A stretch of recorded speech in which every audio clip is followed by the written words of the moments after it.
شیعہ حضرات امام حسین کے دشمن ہیں اور ہر عمل میں حضرت امام حسین کی مخالفت کرتے ہیں۔ یہ میں نہیں کہتا ہوں بلکہ کہتا ہے شیعوں کے ممتاز عالم دین سید جواد نقوی صاحب۔ سب سے پہلے آپ یہ ویڈیو آپ نے دیکھ لی، اس میں سید جواد حسین نقوی کہہ رہے ہیں کہ ہم یعنی شیعہ حضرات وہ کام کرتے ہیں جو حضرت امام حسین نے نہیں کیے اور وہ نہیں کرتے ہیں جو امام حسین نے کیے۔ اب شیعہ حضرات کی بیوقوفی دیکھو، اپنے آپ کو تلواروں سے مارتے ہیں، پھر جب پوچھتے ہیں کہ ایسے کیوں کرتے ہو وہ کہتے ہیں امام حسین کو تلوار لگی تھی۔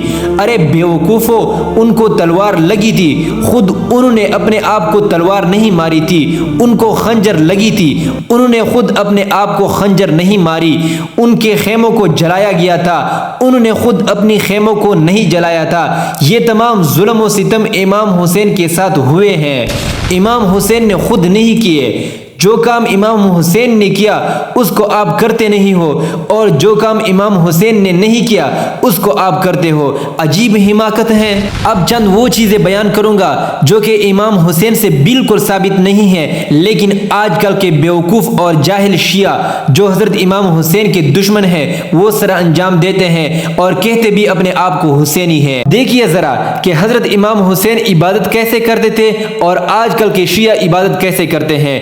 آج کے شیعہ اذان اور اقامت میں علی ولی اللہ کا اضافہ کرتے ہیں جو کہ ابتدائی اسلام میں نہیں تھا اور یہ بدعت ہے۔ جب نبی پاک نے اذان اور اقامت میں علی ولی اللہ کے لفظ کا اضافہ نہیں کیا تھا تو کیا تم نبی سے زیادہ علی سے پیار کرتے ہو؟ حضرت امام حسین قرآن کی تلاوت کرتے تھے اور اس کے احکام پر عمل کرتے تھے۔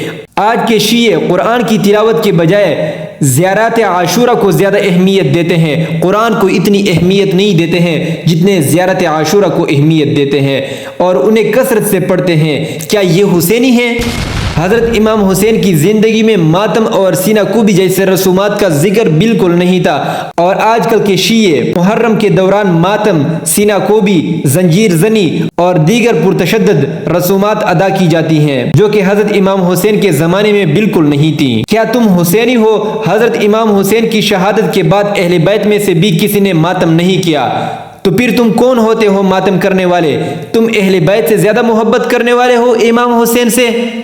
اگر اتنی محبت ہے امام حسین سے تو پھر امام حسین کی زندگی کے مطابق زندگی کیوں نہیں گزارتے ہو؟ تو اس سے یہ معلوم ہوتا ہے کہ تم امام حسین کے پیروکار نہیں ہو، تم امام حسین کے دشمن ہو، کیونکہ امام حسین کے نام پر نئے نئے بدعات کرتے رہتے ہو۔